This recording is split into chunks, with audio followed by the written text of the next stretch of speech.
Welcome to this webinar for DS Lab. This is the agenda for today's discussion. Uh, I will be taking you through the introduction of DS Lab. I would be giving a brief overview about what and how did we come about this idea of DS Lab implementation in our platform. Then we would be having a brief look at the features available for DS Lab. Then there is a slide discussing the advantages of DS Lab. And then I will take you through a demo for a use case dealing with diabetes. And this notebook is created in DS Lab, and I will be taking you through this notebook to show you all the features in DS Lab. And then briefly in the end, we have a very high level uh, uh, roadmap, which will discuss the deliverables that we would be executing or delivering in the near future. So what is DS Lab? DS Lab is actually a comprehensive ecosystem that provides data scientists with a platform for data science experimentation and quick productionization of models developed from such experiments. Uh, we can get an idea about what DS Lab is if we have already worked on Jupyter, or we have also worked on Google Colab. So DS Lab does have a notebook feature as well, but it is more than that. It is, as I said, a comprehensive ecosystem that helps data scientists to transition from experimentation to productionization of the models that they build during their experimentation. It also allows us to collaborate with other data scientists where they can jointly conduct experiments, share their notebooks, models, and other artifacts with the team. How did we come up with the idea of DS Lab? I'm sure the data scientists who are there in this audience today, they would be able to relate with the dilemma of a data scientist.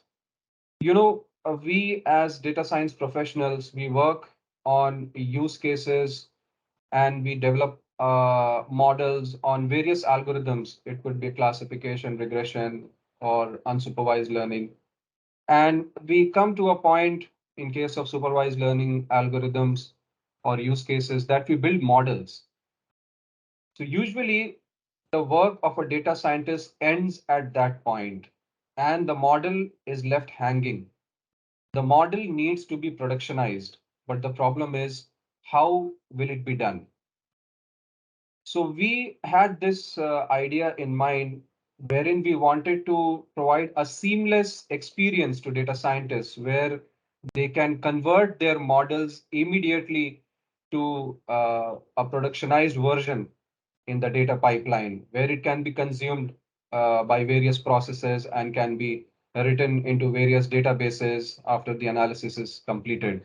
So this was the idea because we wanted to solve a very pertinent dilemma that data scientists usually face once they have completed the building of their models for their experimentation. So as you can see, this slide gives you a brief picture of the interaction of DS Lab with the various elements of our platform, the BDB platform.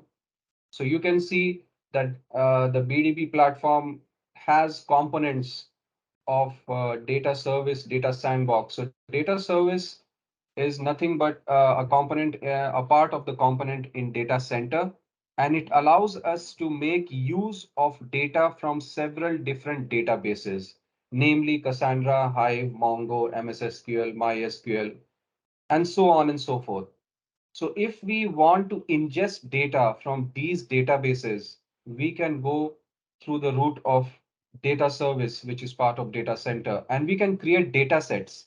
Now, these data sets can be consumed in our DS Lab notebooks. So that is a very unique feature. And not just this, we also provide the capability of adding filters in our notebook. What are filters? Now, if people who have worked with DB2 or MySQL queries, you know that you do select star from table name, and then you give a where clause where you actually specify your filters. So those filters can also be provided as an argument in the notebook that we have in DS Lab. So that is a very important feature, a very unique feature wherein the data scientist need not break his head on what is the syntax that I need to come up with if I want to read data from, say, a MongoDB collection or from a DB2 or from MySQL. So we have simplified that thing thoroughly. And the only thing that the person needs to do, he needs to provide the name of the filter, and he can just, with the click of a button, he can execute the command and he will get the data frame readily available. Then we have another component, which is data pipeline. So we ingest data from data service or data sandbox. So data sandbox is something from where we ingest our CSV files or Excel files. So most of the times data scientists, they work with CSV files as an input, and we ingest that data from data sandbox, which is again part of the data center component. And once we have done our experimentation in DS Lab, we come up with a model in case of a supervised learning use case. So you can see a data scientist can do experimentation, EDA, training and testing of models, saving of models, loading of models. We also have a prediction function that gives the predictions that come out of that model on the test set and the validation set. And also we publish the model to pipeline.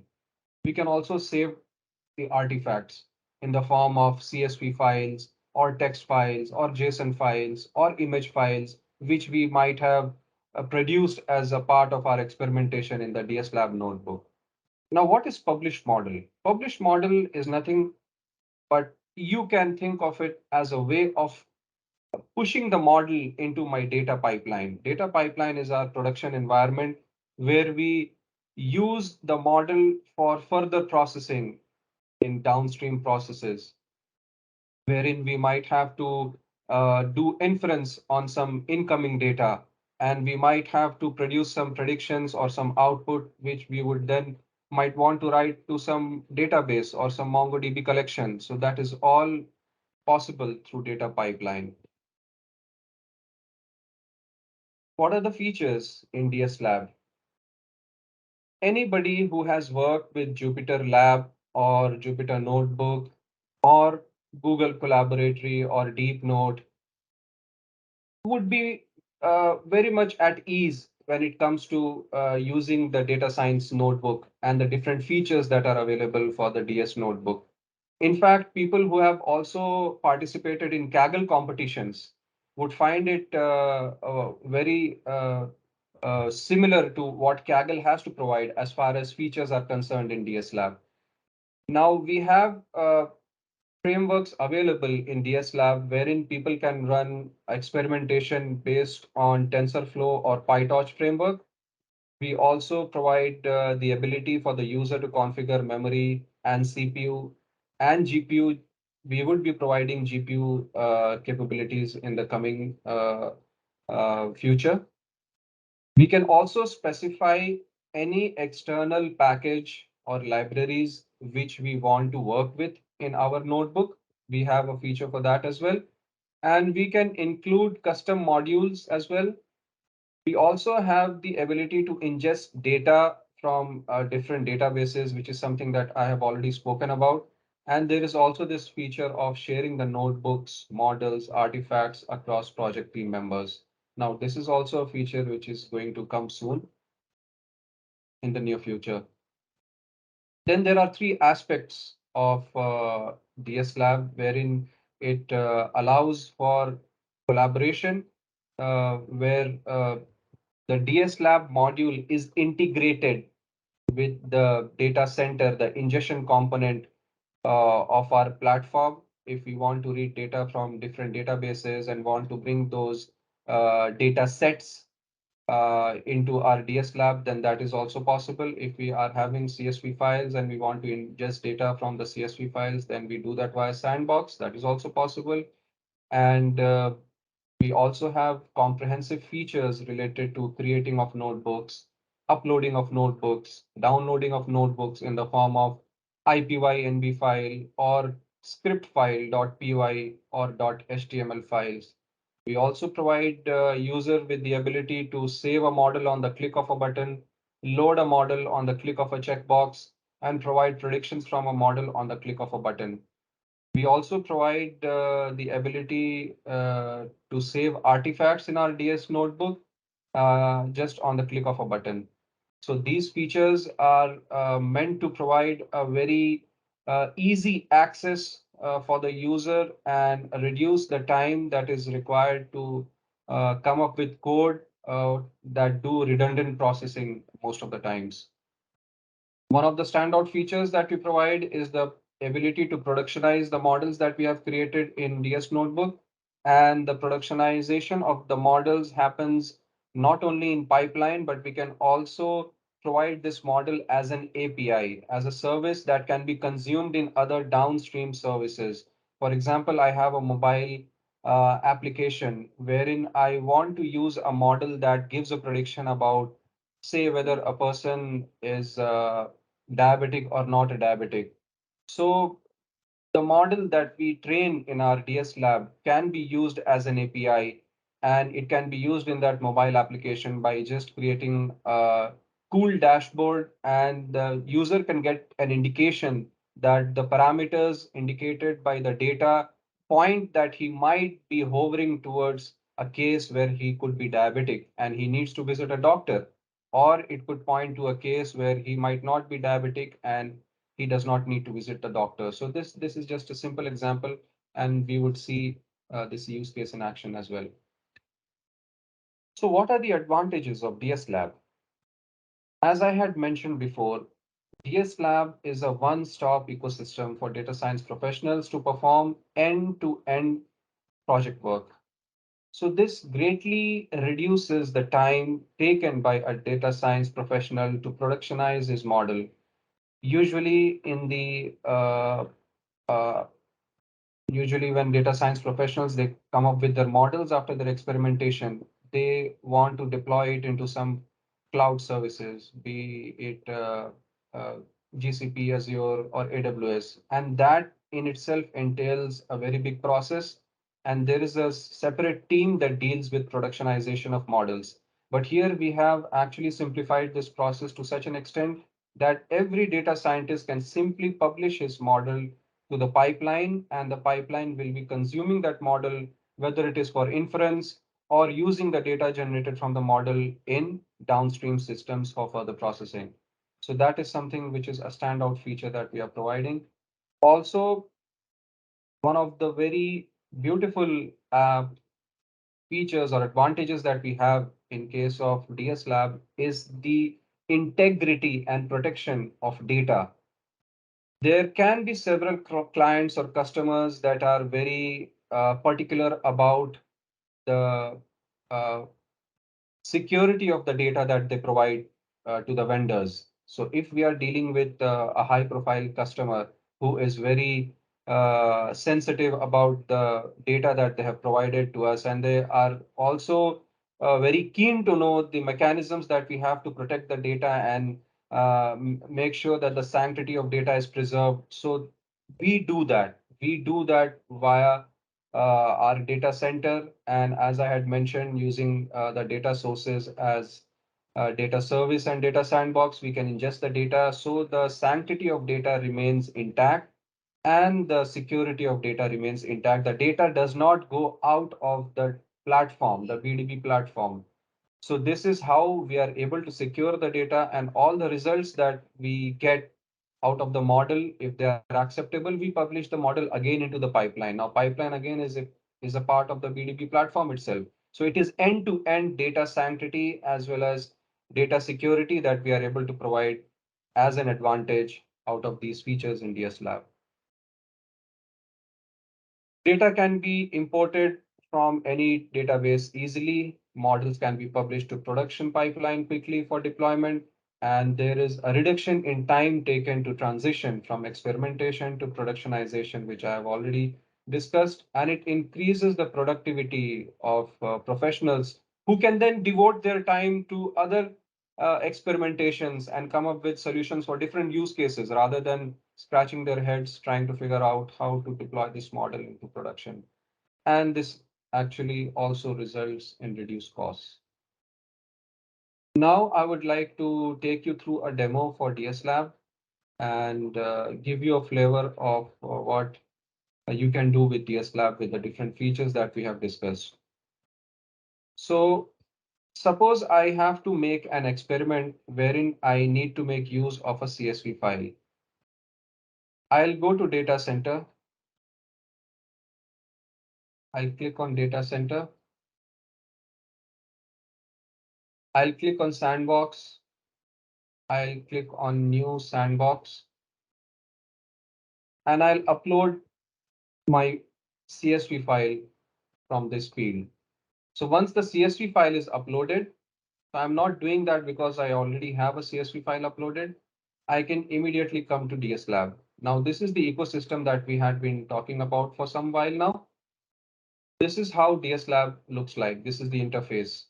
Now, DS Lab consists of a component known as project. Now, project is an entity that has several elements inside it. What are the elements in a project?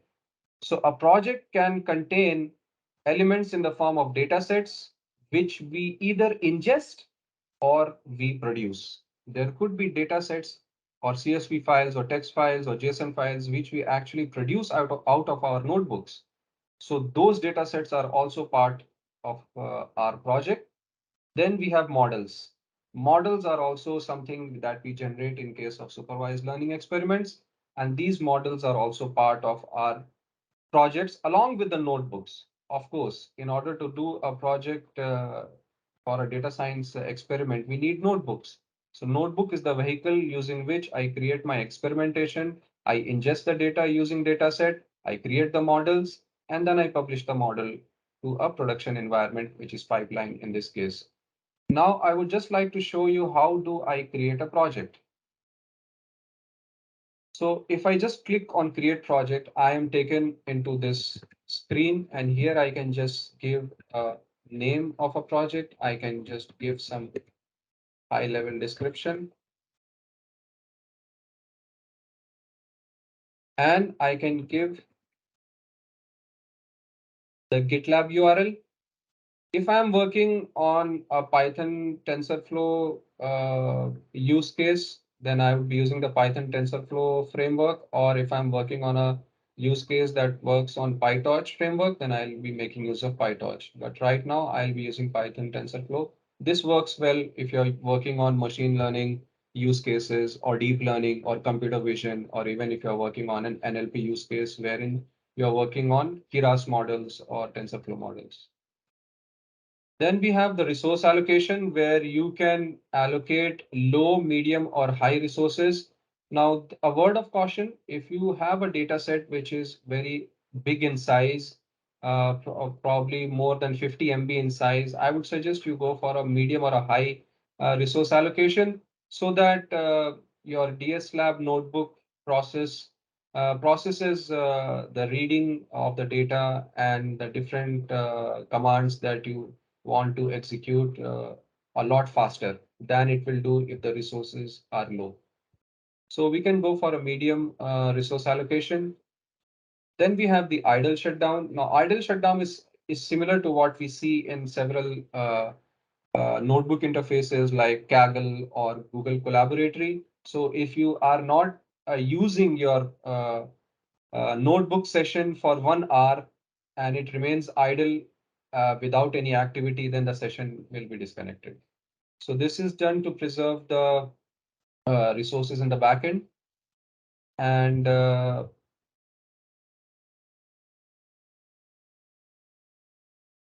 then you can specify any external library. For example, if you are working with AWS, you might want to install libraries such as Boto3, or if you are working with say Azure Blob, you might want to install libraries such as Azure Storage Blob. So any library, any package which you want to install, for example, it could be XGBoost. You can install, you can just mention those names here and you can mention them with a comma and you need not give a space in between. So once this is done, you just click on save and your project gets created. So once the project is created, you can see this project demo 3 was created, and this is the description that I had given. You just need to activate the project. So once you activate the project, then since we are working on a Kubernetes backend, the pods will be uh, spun up. And once the pods are up, you would be able to either create a notebook or upload a notebook. So I'll just show you this create notebook interface. So this is how it looks like. And you can start writing your code, and you will get the results of the Python code that you write. So what I'll do is I'll quickly go back and I'll actually add the data set. Now you might have understood that I have now created a project. Now this project entity needs to have a notebook, a data set, and a model in case I'm working on a supervised learning use case. So what is my ingestion data set that I need to read in my notebook? So I can come here. You can see this data source field is here. It has two options, data sets and data sandbox. So if you remember, if you recall, I had mentioned that if I need to ingest data from any database like a MongoDB or MS SQL, MySQL, then I would be going with the option of data sets. But if I want to use any CSV file which I have uploaded in the data center in the sandbox, then I'll go with the sandbox option. So I have uploaded this data set diabetes. This is a CSV file. So I'll just add it as part of my project demo 3. Now this data set is available to my project. So I can go to the notebook and I can also upload a notebook. So if you have created notebooks from say Google Collaboratory or Jupyter Lab or maybe Kaggle, you can even download those notebooks from those interfaces and you can upload the notebooks here in DS Lab. So this is one such notebook which I had created outside the platform, and I had used Google Colab to work on this. And then I just wanted to upload it here so that you can see that our DS Lab integrates seamlessly with notebooks that are created from outside the platform as well. So this is the markdown cell that I have, and then I can execute. So this is a code which I had already written a while ago. So we can just execute this quickly, and I can show you some of the features that we had discussed about theoretically, but now you will see them in action. Now I want to read the data set which I had uploaded in my sandbox. And this data set is this diabetes CSV file. So I just click on this checkbox and you can see this cell got populated with the code, pre-populated with the code. So I just need to run this cell. Now you can see how easy this is. And the data scientist can relate to the level of ease that we are providing here. Otherwise, you will have to figure out the code that you need to write based upon the data set that you have, whether it is a CSV or an Excel or a text file or a database file. So we are hiding that complexity in the backend, and we are giving you a seamless feature wherein just with a click of a button, you are able to read the data set or a data sandbox into a data frame. So now you can see this is how my data frame looks like.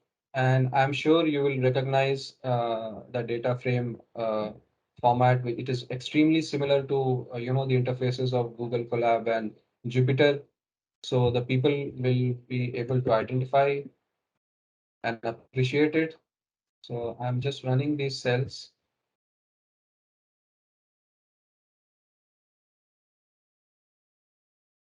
So we have a markdown feature also, and markdown feature is something that you can experiment with. For example, if you want to create a header which describes some information that is going to happen in the subsequent cell, so you can use the markdown option. You can uh, format it to your liking, and you can then change the height also of the markdown cell. So you can make it smaller, you can make it bigger. This is also possible.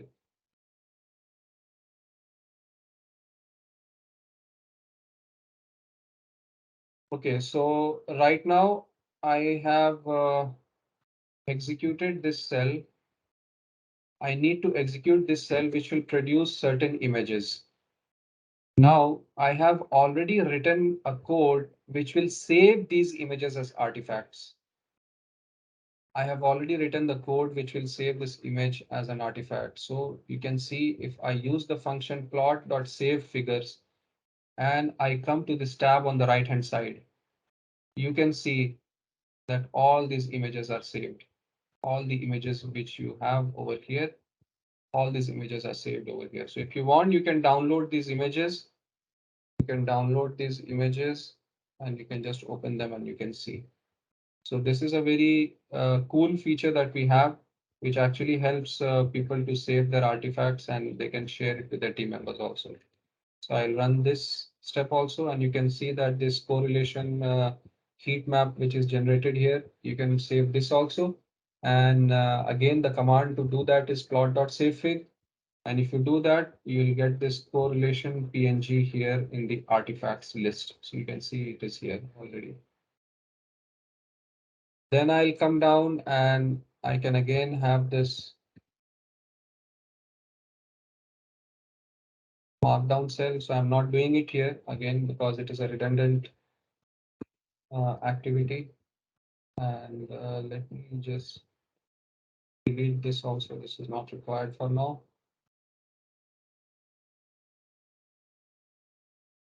So now I want to create a model. So I had shown you how do you save images as artifacts, but now I would like to create a model and save the model as an artifact. So I'll just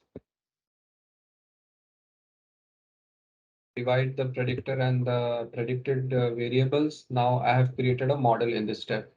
Now you can see if I want to save a model, the only thing that I need to do is I need to click on this button, save model. And then I need to change this argument and name it as model because this is the model that I have used and I can give any name to this. So I can give it a name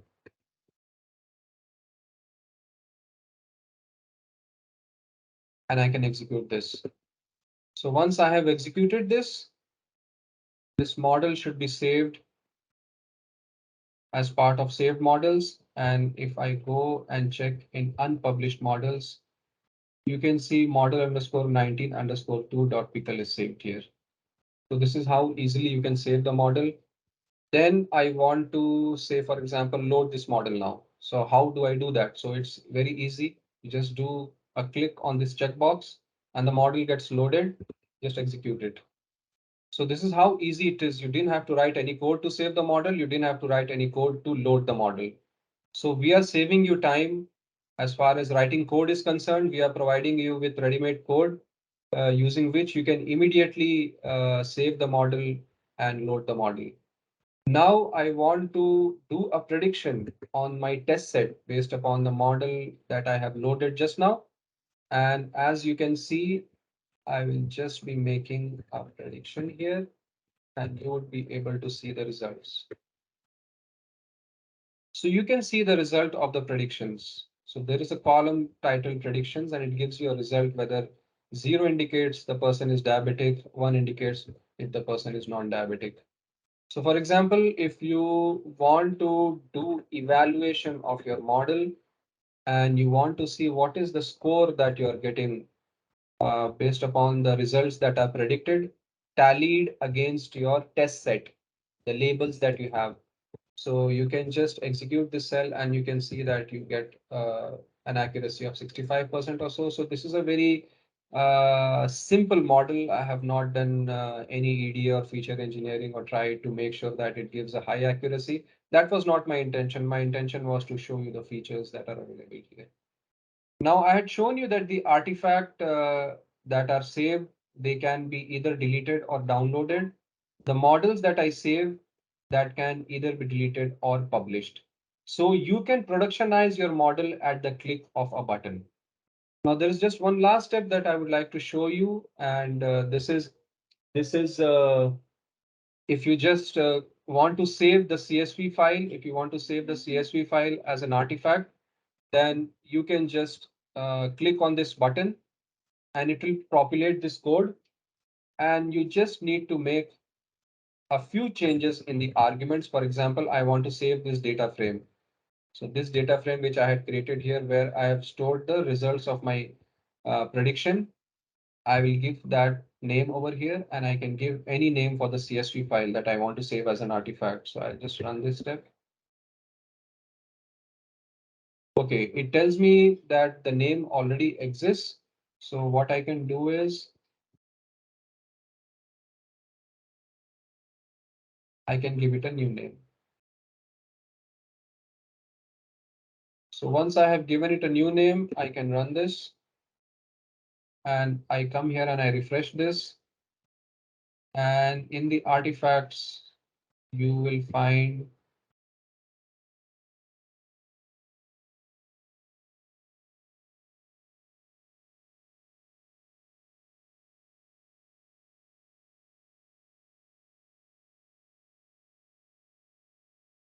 let me do this one more time.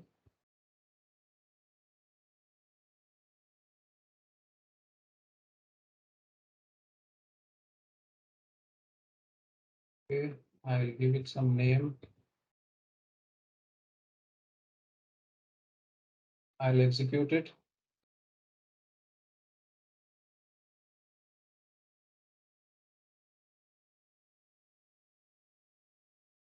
And you can see pima_1.csv is there.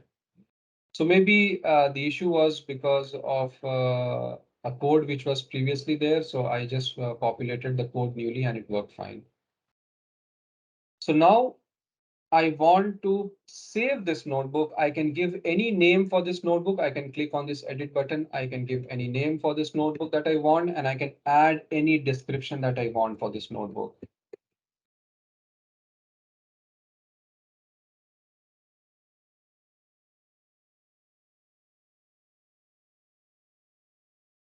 So I have added a description here, and I can just save this notebook. I can click on save.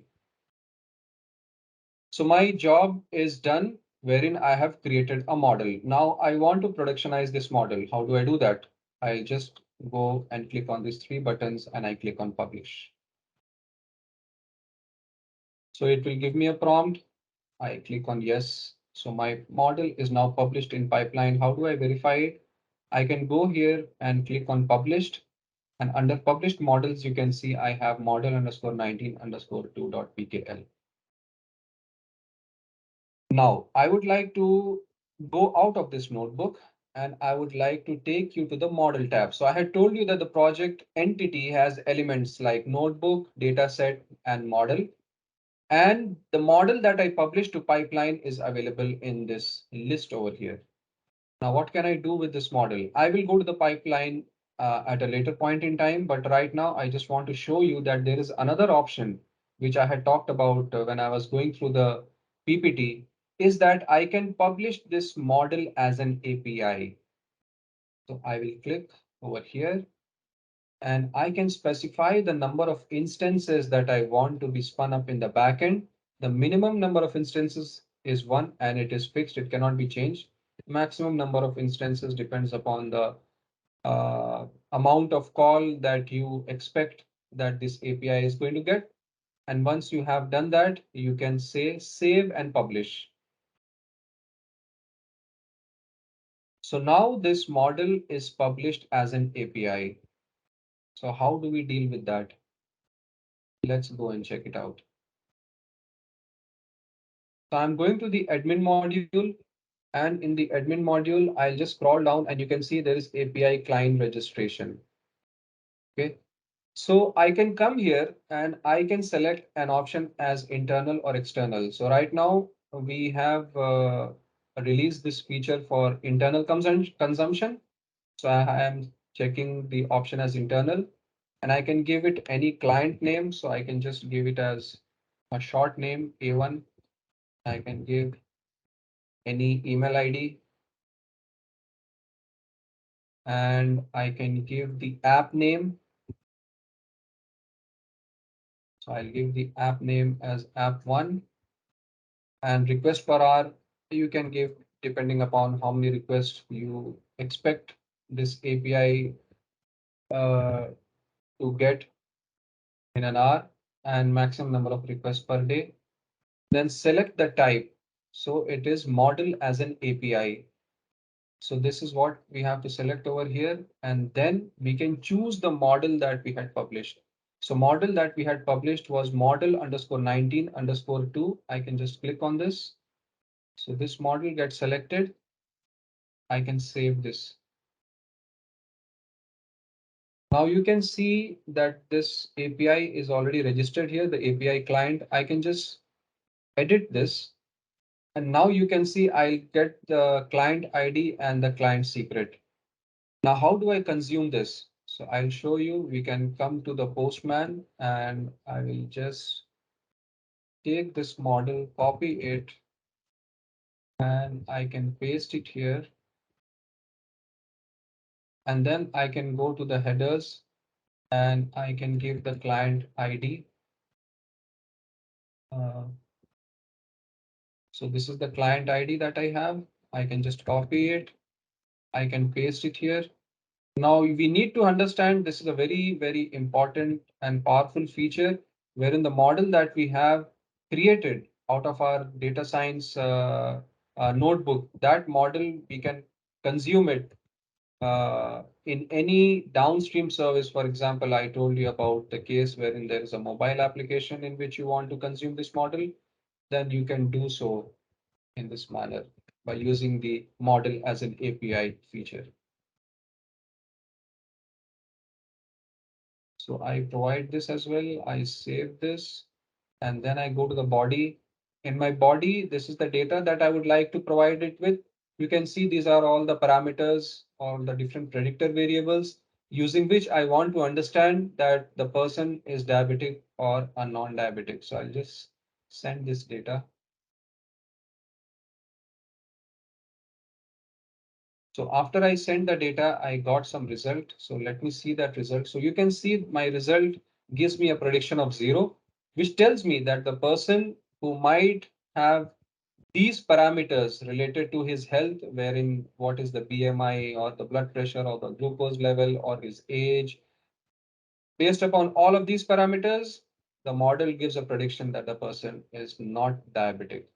Now, how do we use this model as an API? Is there an example? So I have been talking about a mobile app kind of a feature wherein you can use model as an API. Now you can see this is a dashboard that we have created. It is just like a screen of a mobile application. So maybe you can fill in these values and you will get to see a prediction whether the person is diabetic or he or she is non-diabetic. Actually, this use case is for women. That is why you have the pregnancies. This use case was originally developed for them.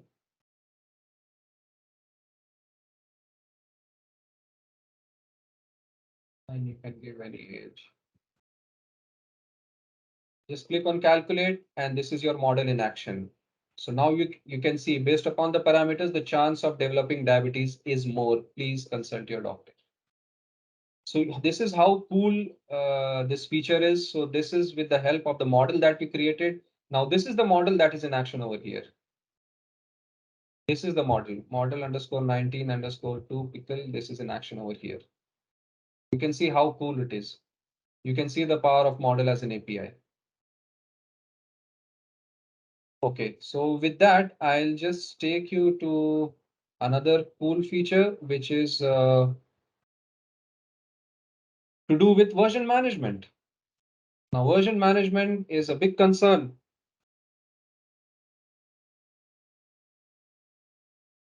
in today's IT industry. So we have created a notebook and we might create several versions of this notebook. So how do we keep a track of the changes that we have made?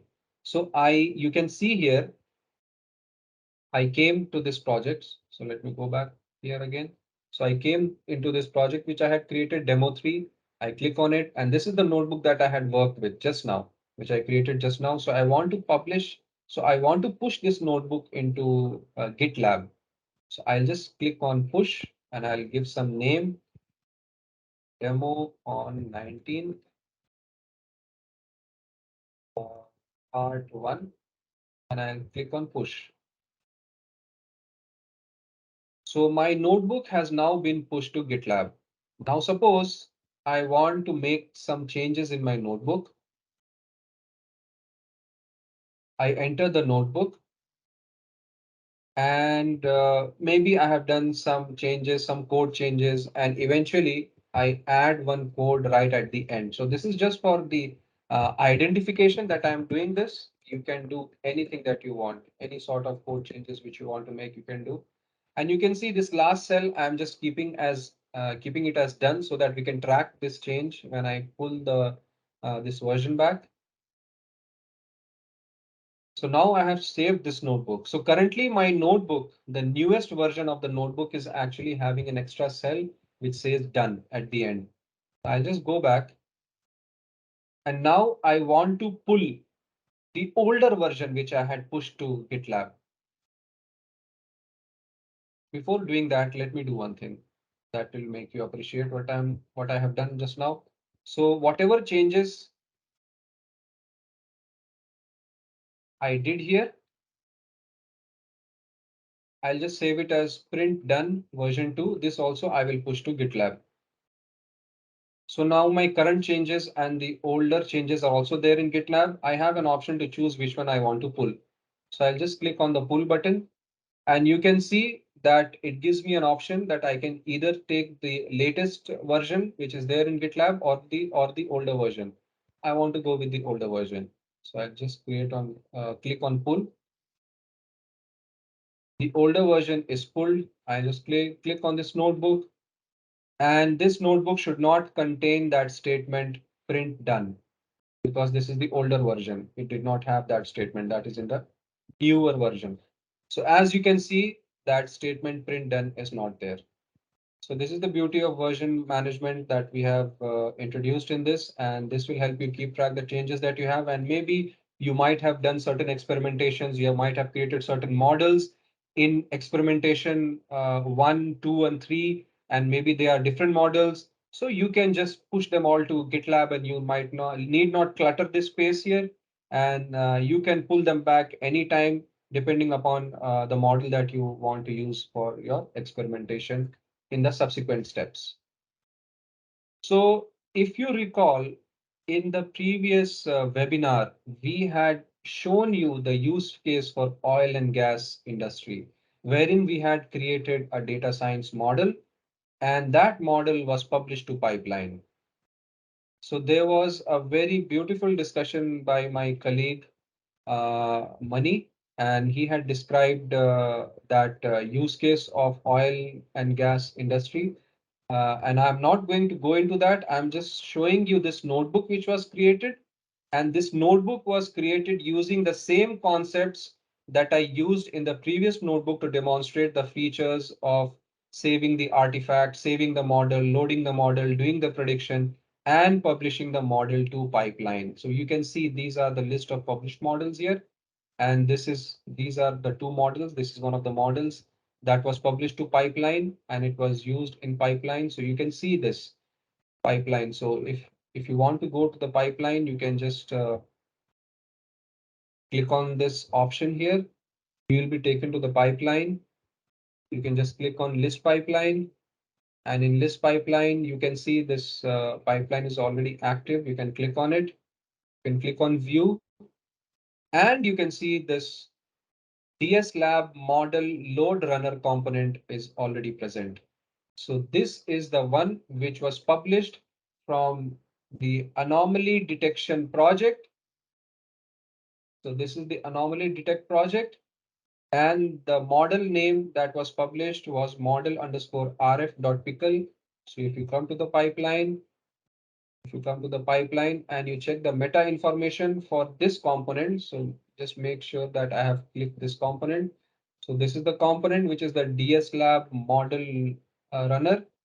So this is the component newly added in pipeline. So if you check on the meta information, you can see that the project name is anomaly detect. It picks it up from there, and you have the available model. So the available model is our two models which were published, and this is one of the models which we actually made use of based upon the results that we evaluated upon the test set. So you can see that this pipeline is a live pipeline. It is running in production right now.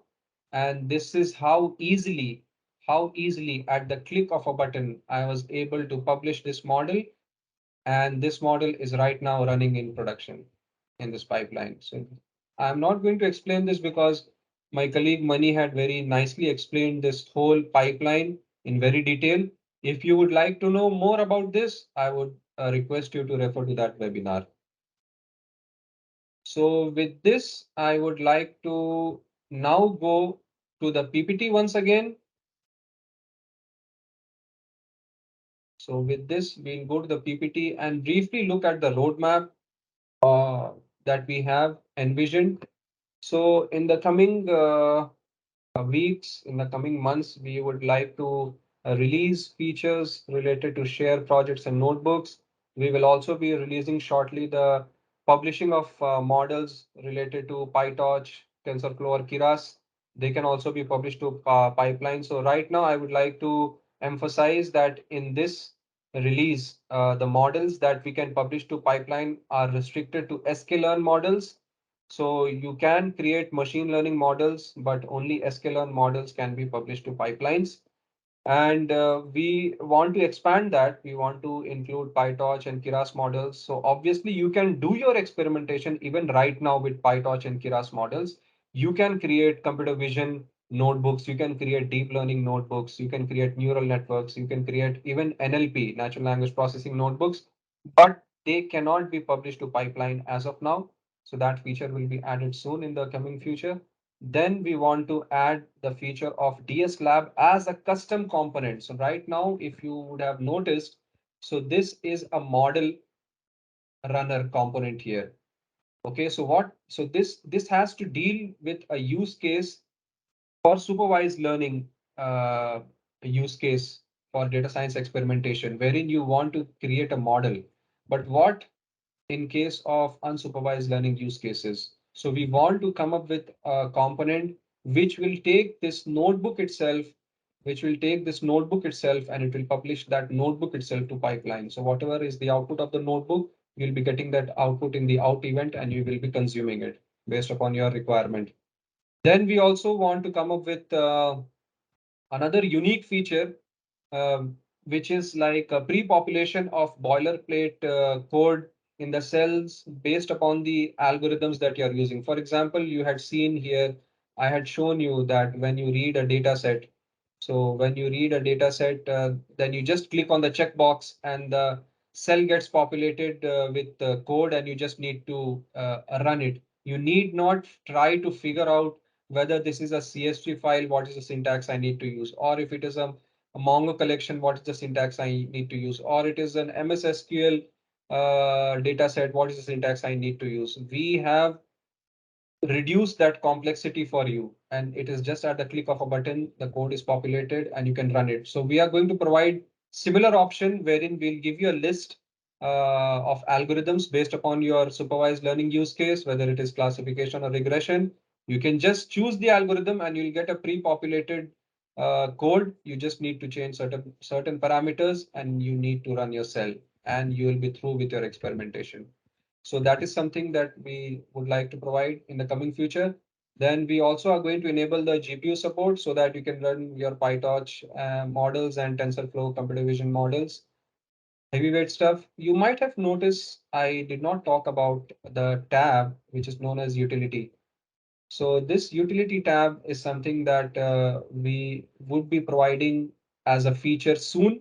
And this will provide the user with the ability to add scripts, Python scripts, which can then be used in your notebook. So many times we want to make use of scripts in our Python notebook, and this utility tab will help us do that. So that is also a feature that we would like to enable in the near future. And then we have AutoML. So AutoML is also in the pipeline, and hopefully by the end of this year, we'll be seeing AutoML as also as one of the components of DS Lab. So with that, I would like to end this presentation so we can share this PPT with you and you can go through the elements of DS Lab. I have already discussed, so I don't want to prolong this discussion any longer on the topics that are already done. So if there are any questions, you can please go ahead and pose your questions and we'll be very happy to answer your questions.